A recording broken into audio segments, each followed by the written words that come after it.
Welcome to the Last Week in Denmark podcast. Each week, we're here to talk through Danish news, stories, and developments and how they impact internationals living here. If you're an international living in Denmark or thinking of moving here, you'll want to check out many of these episodes. We've got 4 full seasons ready for you to explore and new episodes every week during season 5. I'm Dom and I'm here with Fionn today.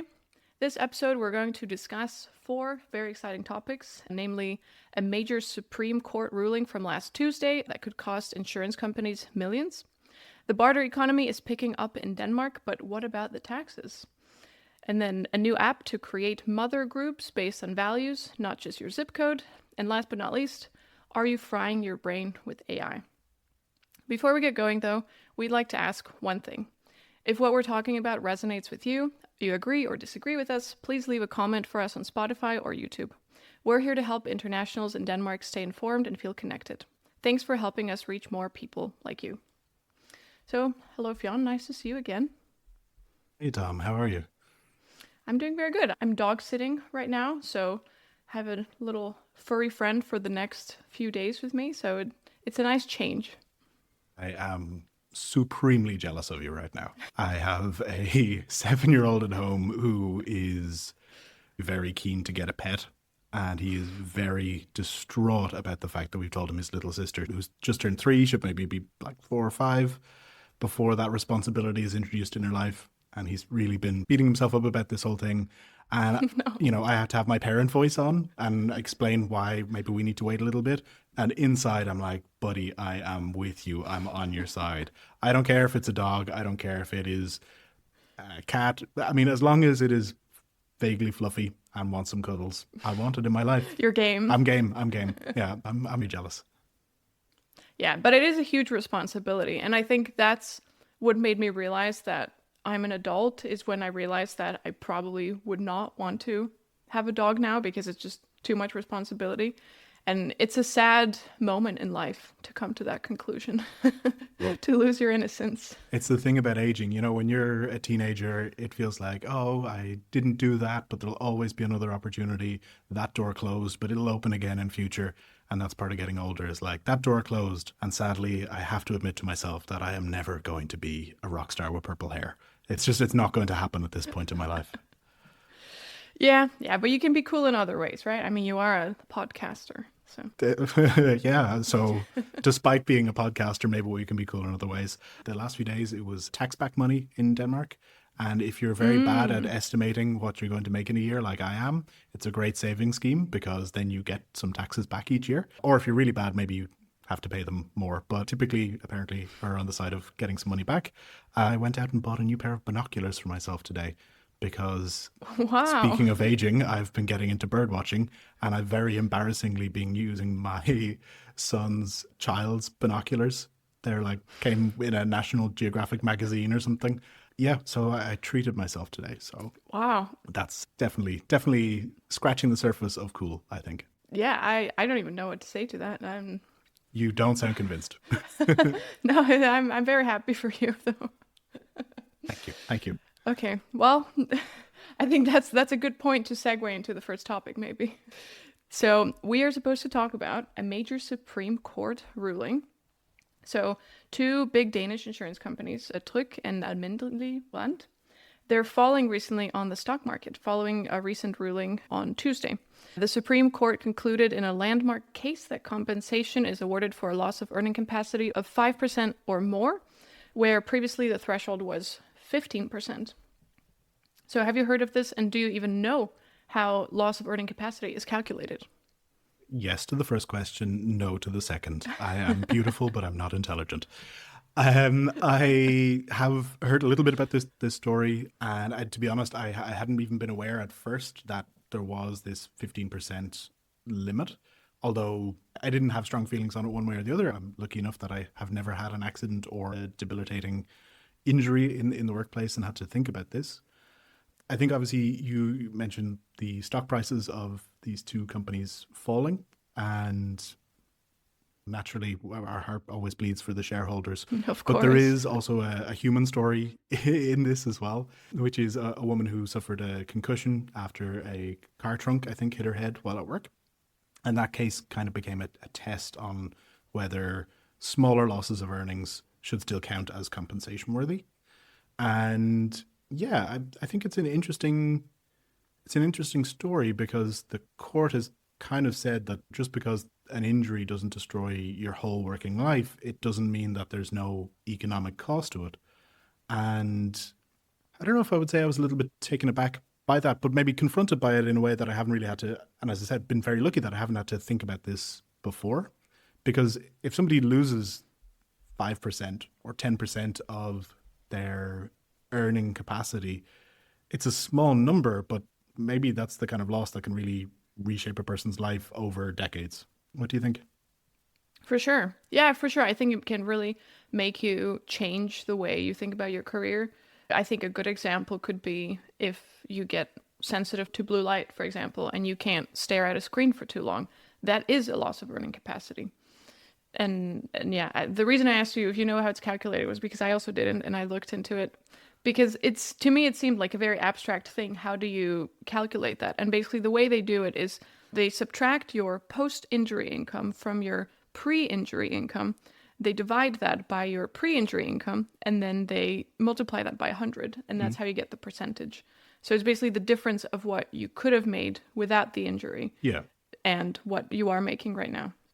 So quite interesting. Yeah, I think so. I think one of the things with this case, obviously, is that there is a fear or a potential that, this kind of opens the door for a lot of old cases where people had been assessed at being below 15%.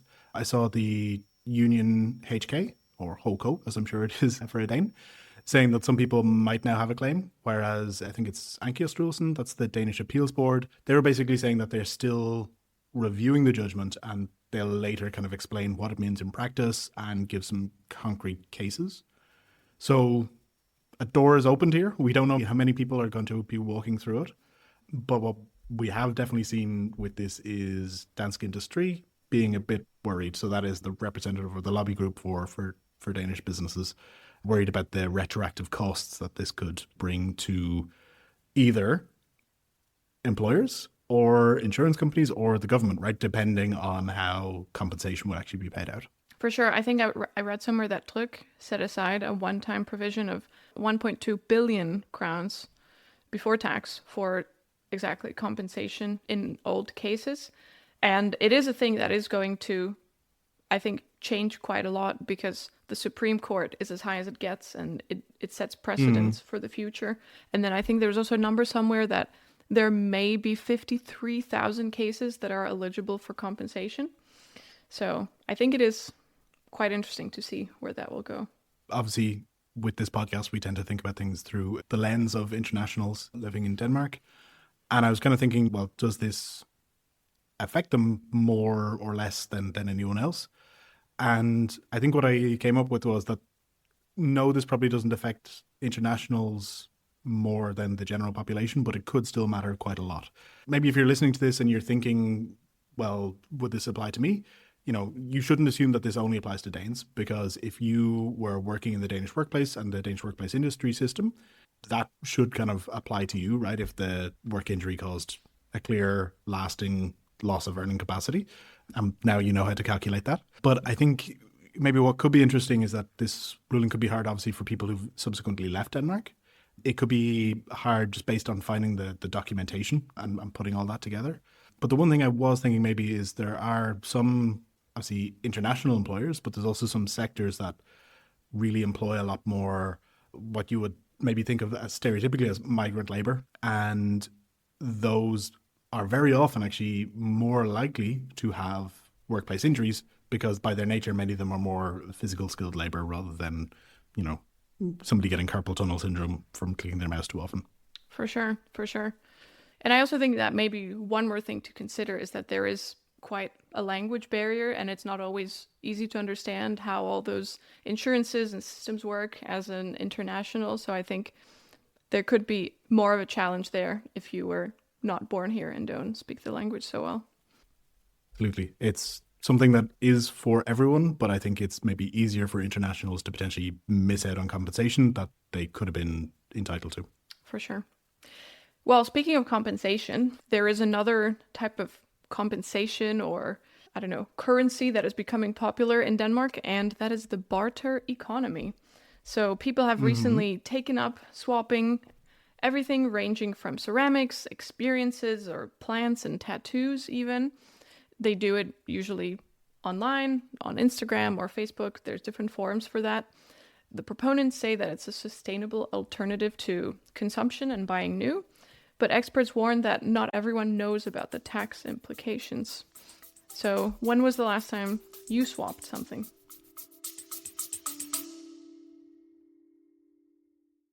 Did you know that the Last Week in Denmark newsletter is available in 8 languages? Hey there, this is Fionn from the Last Week in Denmark podcast, and every week you guys are tuning in to hear me and my fellow co-hosts talk about the top news of the week in English. But let's be real, we're all internationals, so not only are you speaking English every day, you're probably also speaking a bit of Danish, but you've probably also got your own native language as well, like the multilingual master you are. So why not treat yourself to the luxury of being able to read Danish news each week in your own native language? So head on over to lastweekdk.substack.com, that's lastweekdk.substack.com, and sign up for our newsletter delivered to you every single Sunday.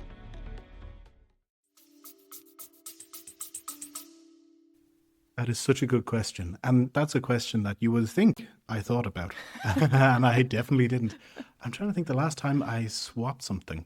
I can tell you this. I advised somebody on swapping something only this morning, which was some Pokemon cards. There was going to be a trade of Pokemon cards going down. And I was really trying to push that, like, well, if this guy's giving you these ones you really want, you can't just give the crappy cards that you don't want. There should be some value to it. But I don't know if I've ever really done like a bartering deal. And I feel like I'm bringing shame to my ancestors with that, you know. There's surely somebody in the past is shaking their head because I haven't traded some chickens for a cow. I mean, I think it's shift in some ways because obviously the barter economy, there's a growing number of Danes doing it, or it's kind of growing an interest in Denmark, but it's not a new economy, that's for sure. It's like the ancient economy. Maybe it's the ancient economy with an Instagram account now, because it's like an older form of commerce that's being facilitated through tech platforms, right? Yeah, for sure. It's made it so easy to reach all these people. And I know myself, and it's obviously not necessarily the barter economy, but like one of the greatest finds I've had over the last year was a platform like Vinted, right? Where you can buy used clothing. And as somebody who loves kind of vintage clothes, this is a no-brainer. And I tell myself that I save a lot of money, and I tell myself that I'm going to sell things on it as well. And so far, I've only bought things on it, and I haven't saved money. I think it still counts as saving. Yeah, absolutely. There was no way I would have. Well, no, I shouldn't say there was no way I would have gone out and bought that coat if I hadn't got it secondhand. That's probably true. But mentally, yeah, definitely. I've earned a lot of value, let's put it that way. But I think maybe the interesting thing in all of that, and that's a very circuitous way of me coming to this, is so it is like it's an old economy. It's being facilitated by new platforms. And I think the interesting thing is maybe part of the appeal that I would see is actually an appeal of human connection. So many things are removed from that, and even paying for stuff today is just like tapping your phone, right, on something, or sending something on mobile pay. You don't even have to take out cash most of the time. So I do think it's interesting that it's an actual human connection. Here's something I value, here's something you value, let's swap them. Would you trade something you made, or like a skill you have, or would you rather just like set a price, keep it simple, one and done? I would actually. To be honest, I can't remember the last time I traded something. The only thing I remember was, I think like maybe 10 years ago, there was this lady who became famous for trading her way up from a hairpin to a house. I think that was a big thing at some point. I don't know if you remember that. I do remember that. This could be that it's happened multiple times, but if it's the one I'm thinking of, I also think it's 10 years ago. It was 2005. It was 2005. Oh my God. And at least the one I'm thinking of, and I'm sure people have replicated this, but the one that was really famous, it was called the One Red Paperclip. And it was a Canadian blogger, Kyle MacDonald. He had a paperclip and he wanted to get a house. I think he said he'd had a childhood game around it called Bigger and Better, where you just try and get bigger and better things. And this became like really, really famous because yeah, he traded up for small things. At first, it was like paperclip to a pen, then to, I don't know, little camp stove or something. And eventually it ended up with like an evening with Alice Cooper and yeah, then a role in a movie. And I think he traded the role in the movie for a house, which was out in rural Canada somewhere. But really, really interesting. And I think it took him around a year to do it. But I think that inspired a lot of people. Yeah, for sure. But at the same time, I think in Denmark, maybe the whole barter thing is a bit more equal, where people don't necessarily aim to climb the ranks of what they're exchanging, right? And it's more just, oh, let's have a fair exchange of goods and services. And I had a reflection because one of the articles I was reading about it was a lady who does pottery, and she either accepts payment in cash for it or thinks that people are willing to trade. And I thought it's quite interesting because I think a lot of the times, at least in my case, for example, I think women sometimes maybe struggle a bit to put a monetary value on their work and like struggle to charge what they're worth. So I think actually bartering it for something that has equal value to you is quite an interesting way to go around it. I think you're absolutely right. And you mentioned reflecting on it. That's not something I'd thought of before. It does remind me a little bit of, so in a previous job, I worked in an influencer marketing kind of tech company. And obviously one of the kind of divides, you could almost say, between whether an influencer is a big influencer or a small influencer is, are they getting paid in money or are they getting gifts? And that is really like a bartering system then, right? It is exactly that. And one of the implications, or one of the tricky areas for influencers, I remember, was taxation. And there was a lot of legislation coming through in various countries. I know back in Ireland there was a big thing about it. Also, some things here in Denmark, and I think that also kind of plays into this because, as far as I understand it, the guidance from SCAT, the Danish tax, is if you and I were to, I don't know, swap a cool hat for a funny snow globe, that's completely fine. But if you are actually a photographer, right, saying, yeah, I'll come and photograph your wedding, but in return, I don't know, you give me a bike, then there could actually be tax implications because it's like a payment in kind, even if it's not cash. Yeah, so I think the most important difference, I guess, is whether you're an individual or a business. And I think one of the guidances from SCAT was also write down everything you barter and then write down the perceived value of it, which I can imagine is also tricky because how do you put value in certain things? Especially if they're not new, right? No, exactly. Yeah. No, I think it's definitely an interesting time. I wonder, and maybe it's a bit doomery or conspiracy, but at a time when there's so much social upheaval in many ways, is it kind of showing a lack of trust in the system, if you want to put air quotes around that, but in the kind of current setup? I know with all the advice on prepping and, you know, making sure you have emergency supplies and everything, I very often look at the things that are in my pantry and I'm like, great, well, we have water, but we also have all this wine that my parents brought and I don't really drink that much wine. What could I get for that? What could I get for that during a nuclear winter? Should we just get a little bit more sugar when sugar runs out and everybody's going absolutely crazy with withdrawal cravings? But that's just how I entertain myself on a Friday night. Fair enough. I'll take the wine. I don't know what I have that you could need for for an end of the world situation, but we can find something. Fairly birdseed, so I can lure some birds in and test out my new binoculars. Oh yeah, there you go. Synergy. Exactly. Well, I think that brings us to our third topic of the day, which is an app called Poppy, founded by a lady who, when she became a mother, she got assigned to a mother's group by the government, as is done. But after a short time, the group fell apart because the members were in different stages of their lives and had different values, and basically the only thing in common that they had was their postcode, because that's how the government assigns these groups. So together with her partner, she created an app called Poppy, and parents on that app can form their own groups based on factors such as their values or lifestyle preferences, etc. So I imagine you might have more to say than me on this topic, since you are a parent and you've probably experienced this. Yeah, I haven't personally been part of a mother's group, which I think is just plain discrimination.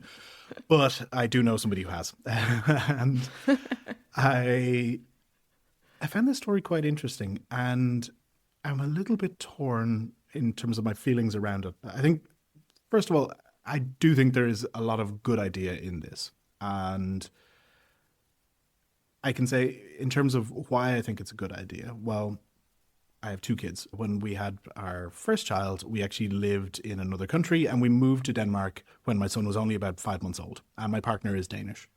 But even still, despite him still being so small, the system kind of struggled to assign a mother's group to my partner, because it was like, well, we weren't there when he was born, so how can we fix that? And don't expect us to. And I know then when my daughter was born, it was 4.5 years later. We were settled. We were in the house where we live now. And she was assigned a mother's group. But exactly as kind of the experience of the founder of this app was, I think the people in it were lovely, but they were all at kind of different stages. And I think quite a number of them were in the same profession. And my partner was in a kind of different profession and sometimes felt not excluded, and particularly I don't think deliberately excluded at all, but that it was sometimes hard to connect when everyone else had such a like shared things in common, and she maybe felt a little bit outside of that. Now, that said, there are some people from that group that we still see. So I think the system definitely works to a degree. And I can really understand why people want to find a group. Your life is changing. You want to find people that are going through the same thing you are, but also people that you want to spend time with. I think what gives me a little bit of hesitation is two things. I think one of them is right now we live in an era where we can really filter and curate so many things about our lives. When I sit down to watch TV, my kids have no concept of you sit down and watch TV and you watch whatever's on because you're desperate to see some lights on a screen. They get to choose. They get to choose what's on Netflix. They get to choose the episode. They can go back and watch the same episode because their favorite character was on it. And it's the same with Spotify. Like, who listens to whole albums anymore compared to curated playlists or, you know, the songs that we save? And this does feel a little bit like that to a degree. And I think the other part of it is one of the ideas with, okay, you put people in the same postcode together. It's crude in some sense, but it is designed, at least in part, to encourage a kind of social mixing, right? So Yeah. yes, people from a postcode will live roughly in the same area. Most places will have kind of roughly the same socioeconomic demographics, but not universally. And I think there is a lot to be said about meeting people from outside of your bubble and being exposed to people's life experiences from outside of your bubble. And so my very long-winded conclusion to this is I think there's a lot of value in something like this. And I actually, long story short, really support this. But I think it maybe makes most sense from my point of view as an addition rather than a replacement. Yeah, I think that makes sense. And I would agree with you. You can be part of more than one mother's group, right? Or dad's group, I assume. Absolutely, yeah. Yeah. Yeah, but it is true that I think we now can curate everything in our lives, including the people that we surround ourselves with. But on the other hand, we already spend some time, especially if we go to work, with people that we didn't really choose to be surrounded by. It's very true. So yeah, to be honest, I think the same thing as you, that there's both pros and cons to it. But I also think that, especially as an international, there is value in meeting people that you wouldn't have otherwise met. I can assume if you have a young child, there's also value in just being connected with people that live nearby because they have the same postcode. So I guess there's maybe the added element of that. Yeah, definitely. And I think the international angle, as you mentioned, so in the classic sense, if you're there and you have your child here, you will be paired up with probably Danes. And that can be maybe challenging and a little bit scary if you're not fluent in Danish, or if the other people in the group are not particularly comfortable in English or another language. There is still value in that, I think, as well, right? To have that little push. Now, is that the perfect moment in your life to suddenly like, okay, I've just had a new baby and I'm not getting any sleep and, you know, I'm still recovering. let me pass my Danish language test in a different way. But I think the flip side of it is maybe people who are arriving, right, having just had a baby, and they're kind of fall into that little crack in the system, or kind of would get a little bit ignored maybe by it otherwise. I think this is a really nice way of giving that option as well. So yeah, I think having another option on a way to do things is always good. I hope it is something that, and I think this is very much the intent behind it, but I hope that it is something that strengthens communities as opposed to just a way of kind of curating and saying, well, this should only be people who kind of match my lifestyle or match my values, and I shouldn't be confronted with other points of view or other lifestyles. For sure. I agree.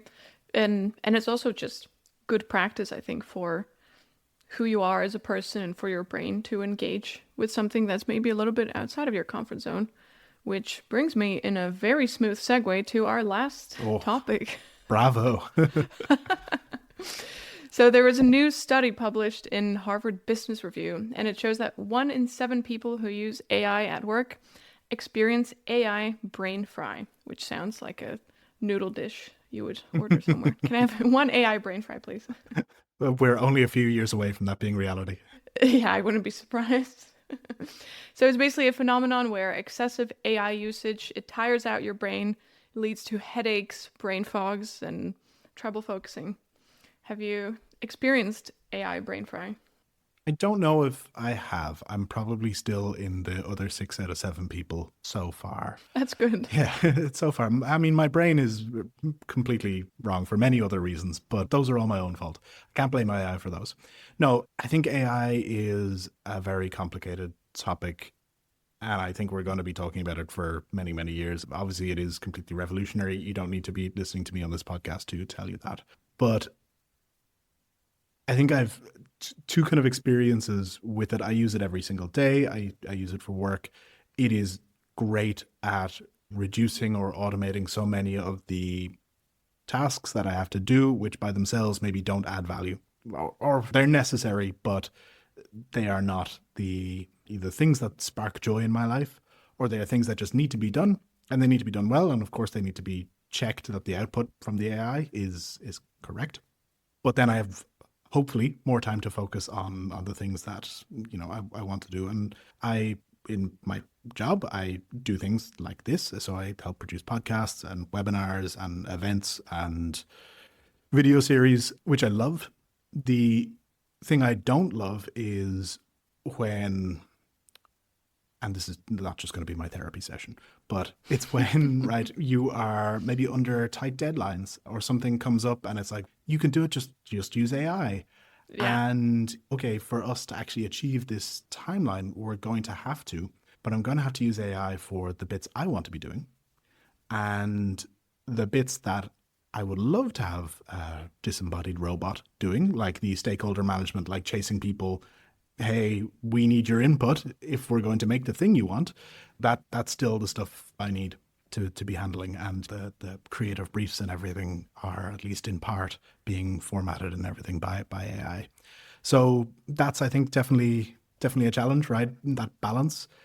I'm sure anyone who has used Copilot or ChatGPT or any of the large language models has encountered is, I'm going to use AI to do task X. And subsequently, I'm going to spend so much time correcting the AI and asking it, why did you do that?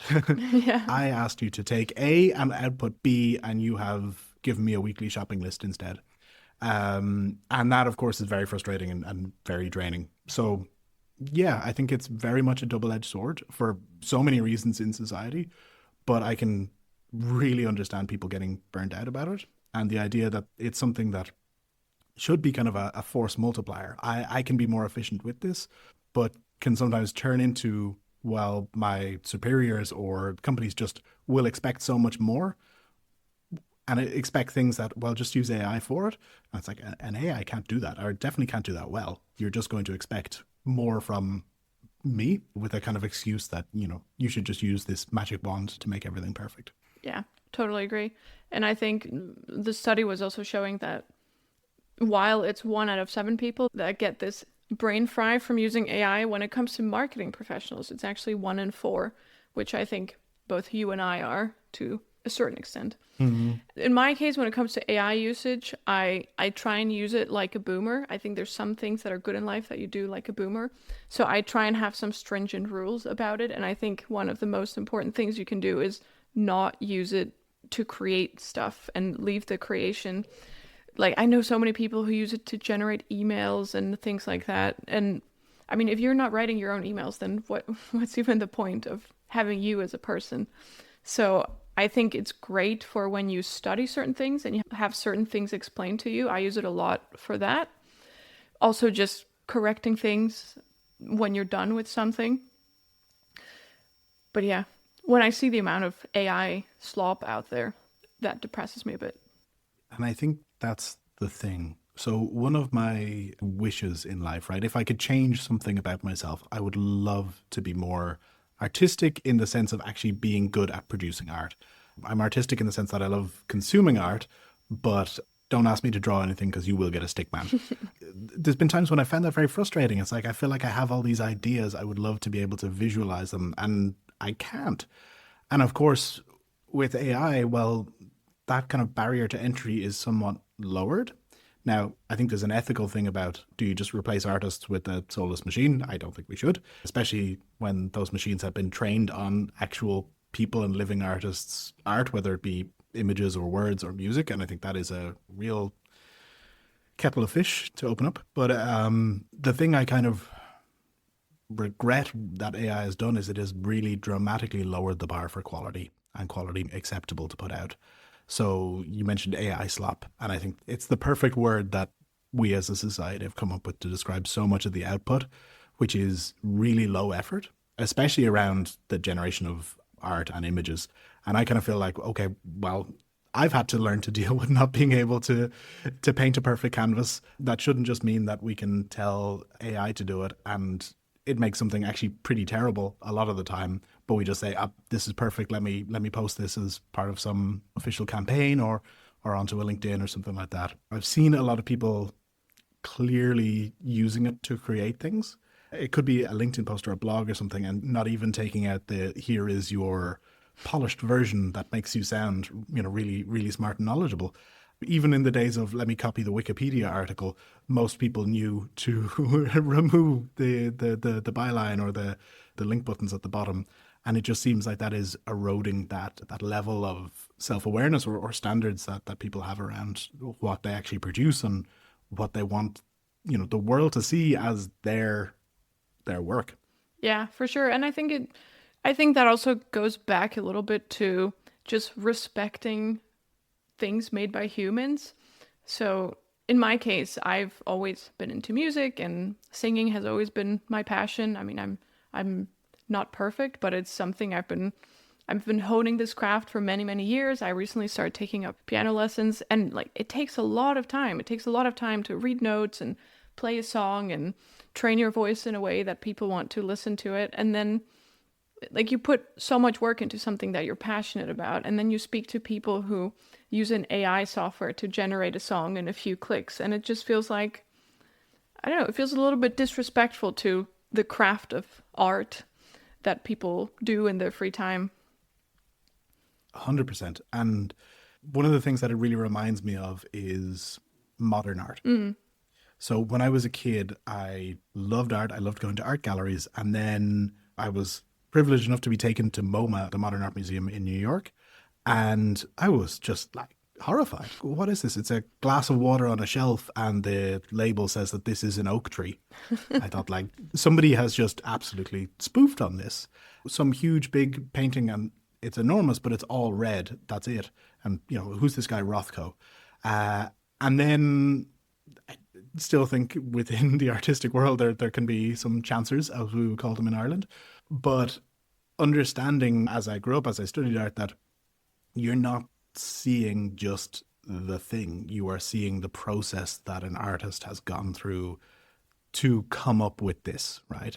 Yeah, exactly. And you see, the glass of water on a shelf that is an oak tree, it's more than just a glass of water. It's a thought experiment. It is a challenge to you. It is a challenge to what do we consider to be art. The big red painting, the more you look at it, the more things you actually see emerging from it. And none of that comes out of an AI generated song or an AI generated image, right? There is no process behind it that a human has had experiences and translated them into something creative and beautiful. So that's my AI burnout.